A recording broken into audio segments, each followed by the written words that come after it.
Deadly secret, electronic warfare shapes Russia-Ukraine war. Kyiv, Ukraine. On Ukraine's battlefields, the simple act of powering up a cell phone can beckon a rain of deathly skyfall. Artillery radar and remote controls for unmanned aerial vehicles may also invite fiery shrapnel showers. This is electronic warfare, a critical but largely invisible aspect of Russia's war against Ukraine. Military commanders largely shun discussing it, fearing they'll jeopardize operations by revealing secrets. Electronic warfare technology targets communications, navigation and guidance systems to locate, blind and deceive the enemy and direct lethal blows. It is used against artillery, fighter jets, cruise missiles, drones and more. Militaries also use it to protect their forces. It's an area where Russia was thought to have a clear advantage going into the war.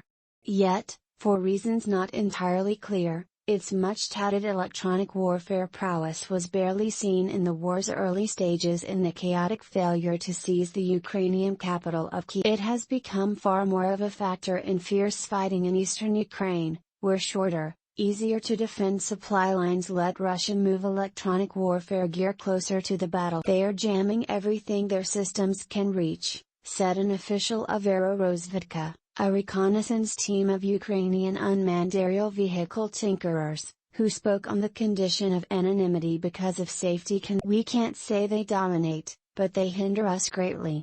A Ukrainian intelligence official called the Russian threat pretty severe when it comes to disrupting reconnaissance efforts and commanders' communications with Russian jamming of GPS receivers on drones that Ukraine uses to locate the enemy, and direct artillery fire is particularly intense on the line of contact. Ukraine has scored some successes in countering Russia's electronic warfare efforts. It has captured important pieces of hardware, a significant intelligence coup, and destroyed at least 2 multi-vehicle mobile electronic warfare units. Its own electronic warfare capability is hard to assess. Analysts say it has markedly improved since 2014, when Russia seized Crimea and instigated a separatist revolt in eastern. But there are setbacks.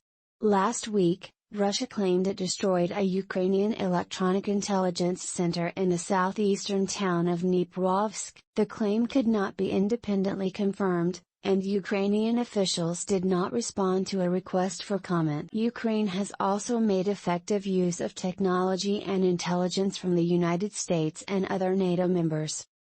Such information helped Ukraine sink the battlecruiser Moskva.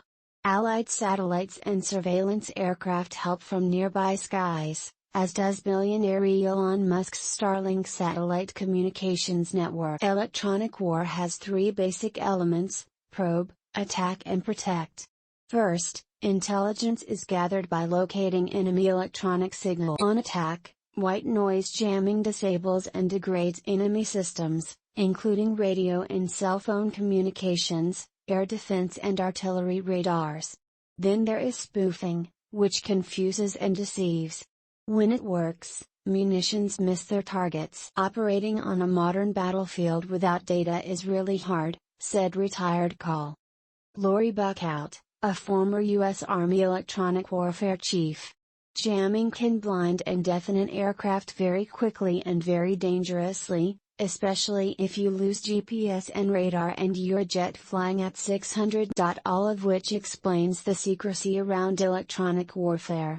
It is an incredibly classified field because it is highly dependent on evolving, bleeding-edge technologies where gains can be copied and erased very quickly, said James Stidham, a communications security expert who has State and Homeland Security departments. Ukraine learned hard lessons about electronic warfare in 2014 and 2015, when Russia overwhelmed its forces with it. The Russians knocked drones out of the sky and disabled warheads, penetrated cell phone networks for psychological ops and zeroed in on Ukrainian armor. One Ukrainian officer told Christian Bros, an aide to the late U.S. Senator John McCain, RRs, how Russian info warriors tricked the commander into returning a wireless call from his mother. When he did, they geolocated him in mid-call and killed him with precision rockets, Bros wrote in the book The Kill Chain. The US also experienced Russia's electronic warfare in action in Syria, where the adversaries have backed opposing sides in the civil war. In 2018, U.S. Special Operations Chief General Raymond Thomas described how U.S. pilots' communications were regularly knocked down in Syria in the most aggressive electronic warfare environment on the. Russia's advanced systems are designed to blind U.S. airborne warning and control systems, or AWACS, aircraft, the eyes and ears of battlefield commanders, as well as cruise missiles and spy satellites. In the current war, electronic warfare has become a furious theater of contention. Aerorozvedka has modified camera-equipped drones to pinpoint enemy positions and drop mortars and grenades. Hacking is also used to poison or disable enemy electronics and collect intelligence. Ukrainian officials say their electronic warfare capabilities have improved radically since 2015. They include the use of encrypted US and Turkish communications gear for a tactical edge. Ukraine has advanced so much it exports some of its technology. Russia has engaged in GPS jamming in areas from Finland to the Black Sea, said Lieutenant Colonel Tyson Wetzel, an Air Force Fellow at the Atlantic Council. One regional Finnish carrier, Transavia Baltica, had to cancel flights on one route for a week as a result. Russian jamming has also disrupted Ukrainian television broadcasting, said Frank Bax, an executive with California-based Kratos Defense, which has satellite ground stations in the region. Yet in the war's early days, Russia's use of electronic warfare was less effective and extensive than anticipated. That may have contributed to its failure to destroy enough radar and anti-aircraft units to gain air superiority. Russia's defense ministry did not respond to a request for comment for this article. Some analysts believe Russian commanders held back units fearing the units would be captured. At least two were seized.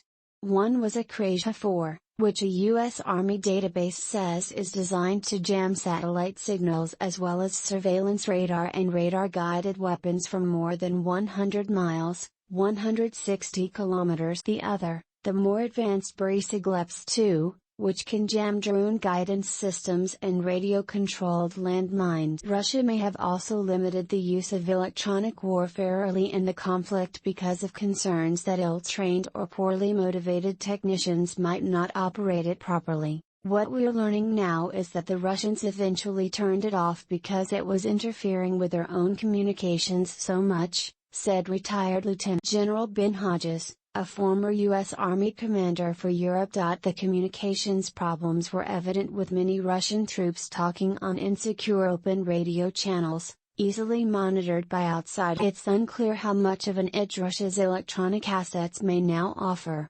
Ukraine's forces are now more concentrated than early in the war, which could make them easier to target. Much depends on whether Russia's battalion tactical groups are configured in reality as they are on paper, said James Rand, of the Janes Military Intelligence think. Each group, comprised of roughly 1,000 troops, is supposed to have an electronic warfare unit. The Pentagon says 110 such groups are in Ukraine. The Kremlin also claims to have more than 1,000 small, versatile Orlinton unmanned aerial vehicles it uses for reconnaissance, targeting, jamming and cell phone interception. Russia has lost about 50 of its Orlintons in the war, but whatever they lost could be a small portion of what's flying, said researcher Samuel Bendet, of the Center for Naval Analysis think tank. Ukraine's relative UAV strength is unclear, but Ukrainians have adapted such technologies as software-defined radio and 3D printing to stay nimble.